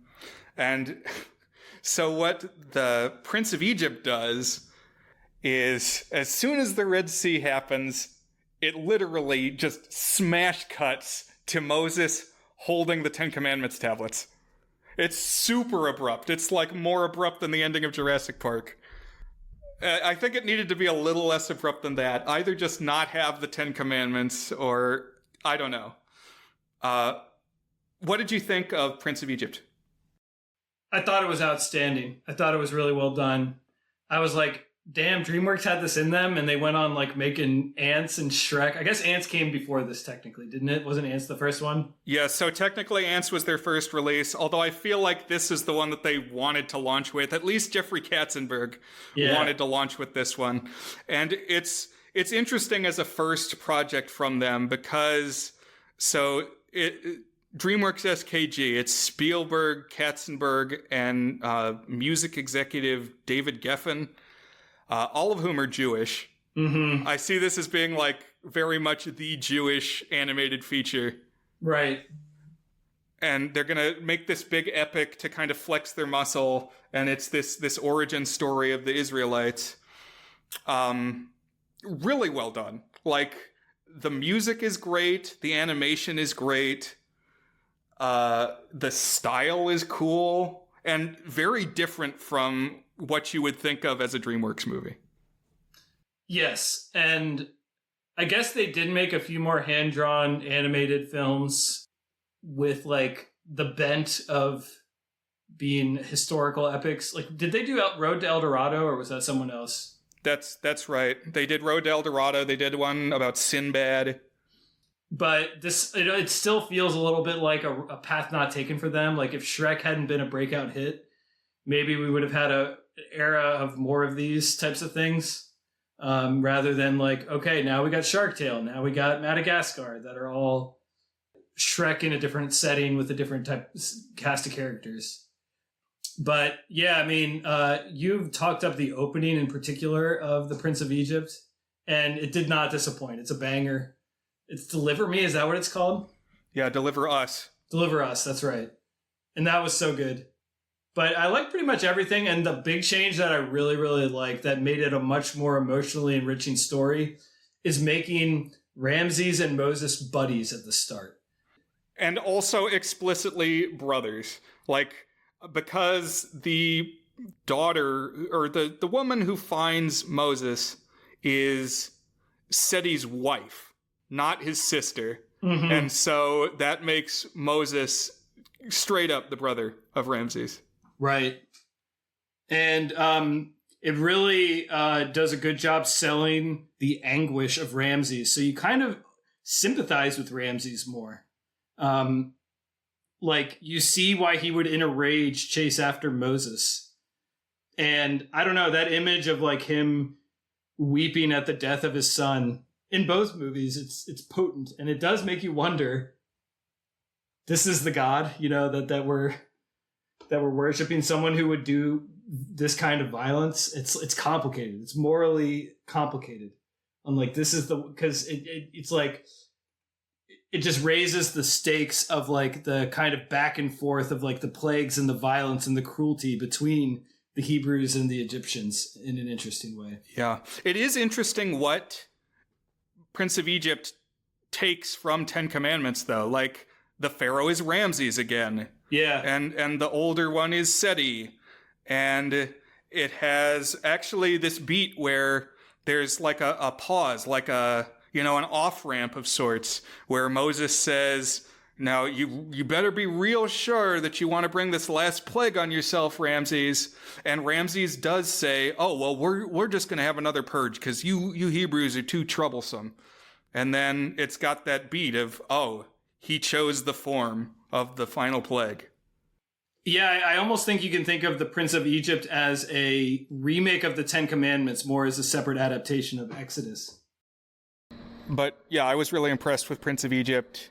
I've seen it a few times before. I believe this was your first time watching it, right? Correct, yeah.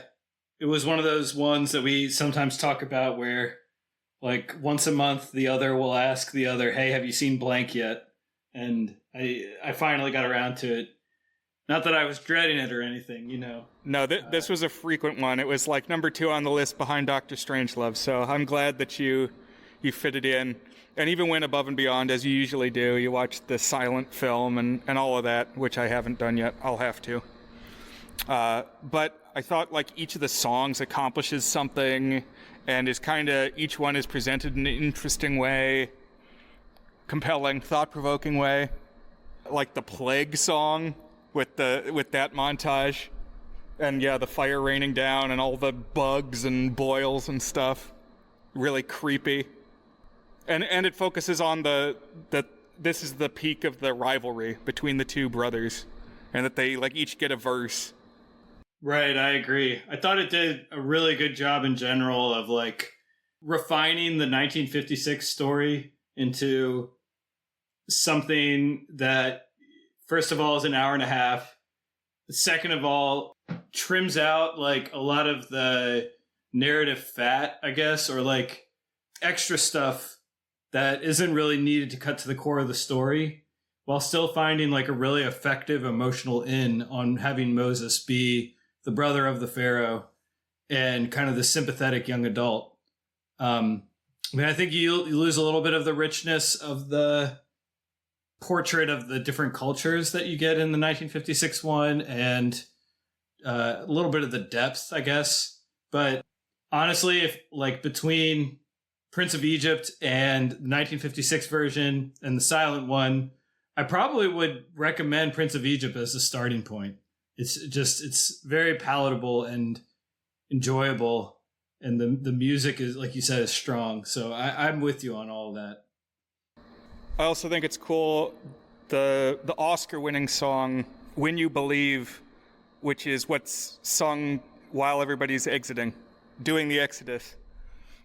Like halfway through, there's a verse where it's children singing in Hebrew, and that hits powerfully. It's like, oh, this is what it's about. It's like this generation is going to be free. They're the ones that are going to, live on into the future. And the way that that's presented. I agree. I think it has a lot of moments where it kind of punches up the emotionality of the material without ever really being maudlin. Like even, yeah, there's the moment where they have the Exodus, which is powerful. And there's like a certain sweeping emotionality to the Red Sea parting even. It's like the culmination of everything leading up to it. But the one that really kind of stabbed me in the gut was the death of Ramses' son. It's like we were talking about earlier. It's kind of hard to reconcile this really dark deed and dark moment with a God that, at least in Western Christianity, we're taught is all loving and all kind. And it's just a moment of power and a moment of reckoning. I don't know. Interesting cast too. It's a DreamWorks movie. Everybody's somebody famous. So it's like Steve Martin and Martin Short are the magicians, and Jeff Goldblum is Moses' brother. It's funny you say, like, oh, it's a DreamWorks movie, so it's got to have a big and famous cast. But this was, like, before Shrek. This was, in some ways, this kind of set the template. But what I really think of is, like, this is Aladdin, kind of. Where, sure, I guess here the leads are more famous than the leads were in Aladdin. But just filling out the cast sheet with famous people, they kind of took it and raised it to 11 here. And I guess that really did set the templates for DreamWorks as much as Shrek or some of the others did. But I in general, I think, like, I don't think of this as a DreamWorks movie. I mean, of course it is. But what it really resembles is a knockoff Disney Renaissance movie. And I don't mean knockoff pejorative in this case. I just mean literally not made by Disney, because I think this is up there with the Disney Renaissance movies. I was really impressed. Oh, I'm glad you said that, because it is a splinter off of the Disney Renaissance. And for a lot of reasons, because this was, Katzenberg was unceremoniously kind of ousted from Disney. Didn't get what he thought he was owed by Eisner, and there was some bad blood there. So Katzenberg went off and made a whole rival studio, and he took some of the cream of the crop Disney guys with him, including Stephen Schwartz, who had worked with Alan Menken on Pocahontas and Hunchback of Notre Dame, to then go and do all the music for Prince of Egypt. And in terms of production values, quality of animation, quality of production, even quality of the scripts, and it keeps up with Disney. Like, I don't know, like if you were to set this next to all of the Disney Renaissance movies, I don't think I'd put this at the top, and maybe not even top 3, but it keeps up with the pack, and it certainly passes a couple of them for me. And that's pretty high praise, because, you and I both think very highly of the work that Disney was doing from Little Mermaid through, I don't know, like Tarzan. Right. So, yeah, I'm glad you watched it. I think it's something that you needed to check off eventually. I'm glad that we did all of what we did this week. Even Prince for Egypt, which we'll throw a rating on that one. Sure, why not? It'll be a different rating. Oh, one other cast factoid I want to throw out. From 10 Commandments, the actor who plays Moses' brother there is John Carradine of the Carradine acting family. The only crossover with Court Jester, which was like being made right around this same time, also Paramount. I think that technically came out in 1955, and this was 1956. But John Carradine played the original Giacomo, the real Giacomo, who gets conked on the head, and then for the bulk of the movie, it's Danny Kaye impersonating Giacomo. Okay. But like they run into John Carradine in the mill. That's right. And hit him on the head. One thought on connecting casts. I was a little disappointed that the voice of God in Prince of Egypt was not Charlton Heston. We know that he was doing legacy voice roles because he does the sort of mock Cod Sirius intro to Hercules before the gospel singer muses take over. So he should have made a little cameo in Prince of Egypt, I think, as God. He's making this sound like a Greek tragedy. Yeah, that was a good idea to have him do that. He's also in the Tim Burton Planet of the Apes from like 2001. Oh, nice. Another legacy. Is that like a cameo there? Yeah, he's like a really old... He must play an ape, because he's a really old guy. And yeah, I think he plays like an old ape. So are we ready to rate, Dan? Has the time come? Let's do it. So let it be rated. Thou shalt rate thine films. Is it good as our signature section where we each give the movie a rating on our 8-point goodness scale, ranging from very not good, a 1 out of 8, to our masterpiece rating, toward a good, which is an 8 out of 8. I'll go first on 10 Commandments, and I'm in one of those tough spots where I can see the case for like all sorts of different numbers. Like if you were to say, oh, this is a blank and here's why, like I would probably accept over half of the possible ratings. Like I think you really can justify it. Like I think there's something to be said for it really doesn't earn 4 hours. It's really got a lot of bloat on it. And even with the bloat, like it leaves out some good stuff. I think there's something to that. But on the flip side, I think there's something to said that this is one of the most epic productions ever made, with some immensely satisfying set pieces that really pay off on the huge scale of the production. And even like the size of it, it really builds. Like it gives you a sense of who Moses was and that he was a human who became this prophet, sort of crazed and asexual, like you said. And I don't know. For me, it's interesting. I kind of feel like in some ways critical consensus is sort of soured on this. It's like stodgy. But I come at it the other way. Like, just having watched a bunch of BS CGI adventure movies where nothing looks real, it all looks cheap. People haven't thought through like how to make all this stuff fit together. Just really makes me appreciate the power of these old-fashioned films. And they are old-fashioned. I'll hold that against it a little bit. But man, I'm glad I watched this. I think it's pretty towering. I'm right on the line of a 6 very good and 7 exceptionally good. I guess I will softly fall into the very good, just barely, with the possibility that I might talk myself into a 7 by the time I don't know. I don't know if I'll ever watch it again because it's so long. I wouldn't mind watching it again someday, but maybe if I ever write a review of it, I'll talk myself up into a 7. I will say I was feeling 7 when the Red Sea parted and feeling a lot colder on that when we have the last half hour of like this kind of new one episode they got to throw in there to make sure we actually get the title 10 Commandments in there. But that's me, Brian. What about you? Okay, I'm not too different, except I'm one notch higher. I'm pivoting 7 and 8, and I'm probably going to land 8 because it's so. What do they say on The Simpsons? The whole thing smacks of effort. Like, they really had to get a lot of resources together to make this movie the way they did. And yeah, the cracks showed a little more watching it on Blu-ray, but I think it's appropriately ponderous.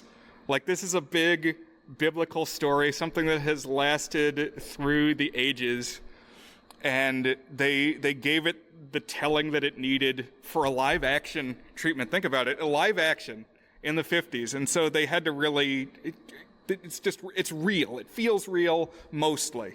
And there were a couple punches pulled. I would have liked to have seen some frogs, some snakes eating snakes.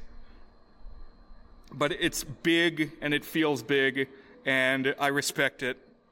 So I think I am going to get just into the 8 toward a good.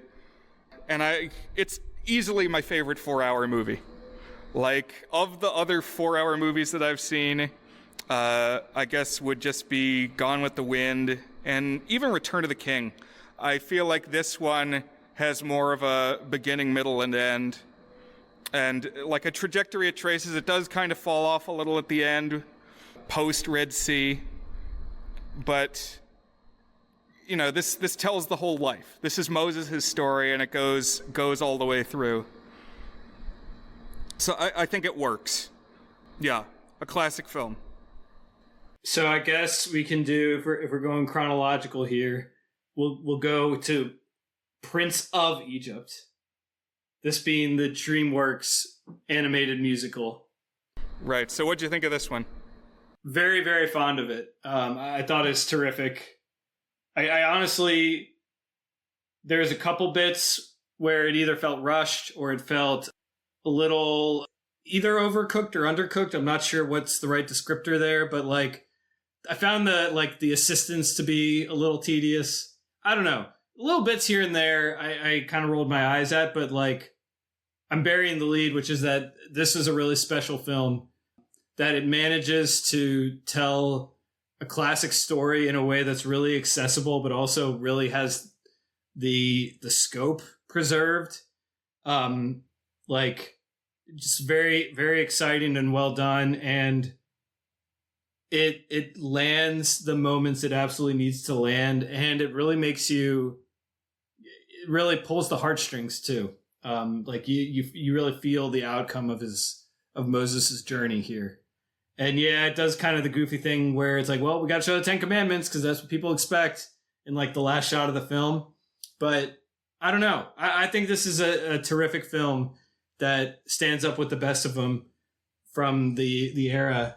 I'm going to go ahead and give this an exceptionally good 7 out of 8. Cool. Yeah, I think I need to give this one, if I give the other one an 8, I probably got to give this one an 8, but for different reasons. Watching it, I actually watched it earlier this year too, or maybe at the end of last year. And like unquestioningly, when I came out of that viewing, I would have said, oh, this is Nate. This is an incredible film, extremely well done, so polished. The songs are great, and like each one has its own almost animation style, and everything is thoughtfully placed in the frame, and the like mix of traditional and digital animation works really well, and I like the cast. It actually fell back just a hair watching it now in the aftermath of Ten Commandments 1956, because animation itself almost feels like a dodge. It's like you're telling this impossibly huge story, so of course you're going to animate it. It's like there's miracles and stuff and magic. So yeah, easy, animate. And so in that regard, but of course we love animation. Animation is great. And this is a good animated film. It's like a thumbing of the nose to Disney that this group can go off and do their own thing and say, look, we're a powerhouse too. They're planting their flag in the sand. They're like, we need to be reckoned with. So I love Prince of Egypt also.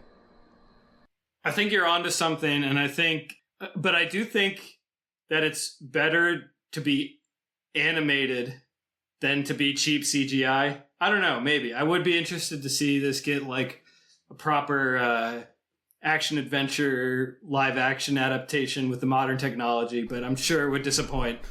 Well then. I actually have never seen, in like 2013 or 2014, there was a Moses movie with Christian Bale called Exodus, Gods and Kings. Oh man, I forgot about that. So I was wondering if you were going to spring, well, Brian, I went ahead and watched Exodus, Gods and Kings, which I have on 3D Blu-ray, by the way, Dan. That's pretty funny. So is that also a story of Moses? I didn't even know that. Yeah, it's a Moses movie. Okay. Around the same time, Russell Crowe did Noah. I haven't seen that one either. I would check it out. I would be curious. I imagine it will disappoint, but that's really just more my faith in the modern blockbuster system than it is live action versus animation. So, Prince for Egypt, I guess, was this 2000 or was this 2001? Something like that. Yeah, the date I saw was 2000. And I believe that Dingo Pictures is a German-based group. I don't know if you could really call it a studio even, but they make these PS2 movies. So we haven't talked too much about this film yet, so maybe we talk just a little bit longer about what the presentation is. Sure. So I guess from like a visual perspective, it's very cheap, single plane animation, I imagine, done on a computer. Possibly like with MS Paint. I'm not sure. I imagine there's some freeware animation software being applied. If you've seen the Philips CDI games on YouTube, like Hotel Mario and Zelda Wand of Gamelon, it's like that. That's the grade of animation we're talking about here. Real bad stuff. It does the story, but like in less than a half hour, so very rushed, and even then it like takes a while to really get going. Like, I mean, I guess all of them spend as much time on the setup as like the actual plagues, Passover, parting of the sea, but this one, when you're only a half hour, having only 15 minutes for that stuff felt especially rushed. And there's like weird stuff where there are talking animals who are like sort of main characters but also narrators. And the voice acting is just mind-boggling. It's like a student would do better than this. So I don't know how a studio actually selling things for money managed something this awkward to listen to. I guess the fact that they're not American probably contributes to that. But brutal as an audiovisual experience and as a storytelling experience. I just kept comparing it to Dinosaur Adventure, which has the same voice cast. And it's like, it almost felt like a homecoming. It's like, oh, I know these people. Yeah, not good though. And this is my first, what is it, Dingo Pictures This was my first experience, so there was no bar for it to clear, and thus the bar was far lower than I even expected that was set. Any future dingoes, now I'll be like in the right frame of mind going into it, like be knowing what tier of animation I'm dealing with.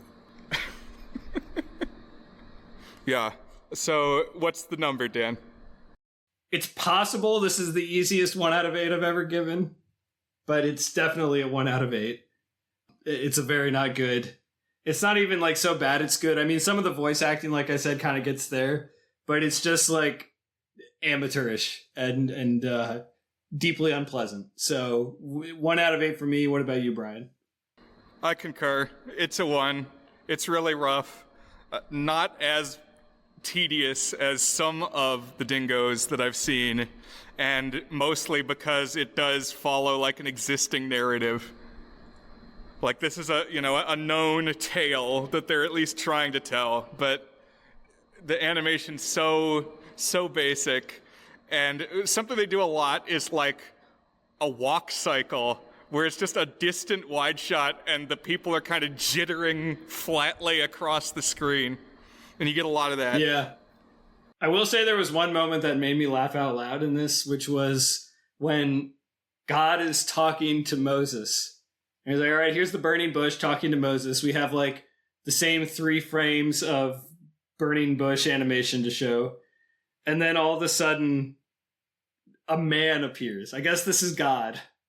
And he's the one speaking. I don't know why they had to now, like 10, 15 seconds into the bush burning, they had to show God as a person. But all of a sudden, now an old man is speaking to us, and that's God. Like, what is this dude doing here? No, it's the bush is the thing speaking to Moses, not the guy. God is not a guy here. He's a bush. But I guess maybe whoever made this movie was worried that the audiences would not be clear that it's the bush is the one projecting out these words to Moses's brain. It's like, oh wait, we got to make sure they know that people know someone is talking, and that someone is God. I like, though, that I have now logged this on our Pantheon, our list of everything that we've reviewed on the podcast. It's an official entry, Prince for Egypt. By the way, I also like the way that you used dingoes as a word for a movie made by whatever this is called, Dingo Studios, but that also just sounds like a slur for a bad movie. I've seen some dingoes in my time, and this one's down there with the worst of them. We got decoms and dingoes here on this show. Well, we did it, Dan. We did it. 10 Commandments. So it was written and so it was done. What lies ahead of us in the Promised Land? Good question, Brian. And it seems like we have the logistics worked out so that we're going to be speaking to our old pal Gargus sometime next week about a Doctor Who serial that's on, I think, the 40th anniversary or 50th anniversary, some anniversary. I don't know anything about this. I've watched like 12 episodes of Doctor Who ever. I did watch the one with the redhead, a few episodes of that. And then someone said, you got to check out the one with the stabby angel guys. So I watched that one too. We'll talk a little bit more about it. Yeah, I've literally only seen the Scary Angel episode because somebody told me the same thing. But I think this is going to be good. I think this is the Doctor Who that was on lunchboxes and stuff back before there was just Doctor Who all the time in the States. Right. Like, I feel like it kind of... We'll talk about all of this. I really don't know Doctor Who. It just seems like starting with maybe the 10th Doctor, the bald dude, was when we started seeing him a lot over here in America. And it just seems like since then it's been nonstop. But before then, if somebody said, oh, have you ever heard of Doctor Who? The picture that would be shown to an American would be the guy with the crazy long scarf and the big hat. And I think the one in this, who's him in this one we're going to be watching, I think is that guy, whose name I think is Tom Baker. That's all information that I can assume is correct because I don't know it one way or the other myself, but I guess we'll be finding out. We'll be getting an education here on the goods. We won't be the educators, we will be the educated. Not that we ever, I would say, do much in the way of education, but hey, you know what I mean. Dan, listen, there are going to be people who have not heard of Dingo Pictures tuning in. And now they have. You're right, we are. We're elucidating the public. We're lawgivers. Prince for Egypt. There we go. All right, Brian, this has been fun. Thanks again. And I will be talking to you soon. Go forth, listeners. Thou shalt join us next week.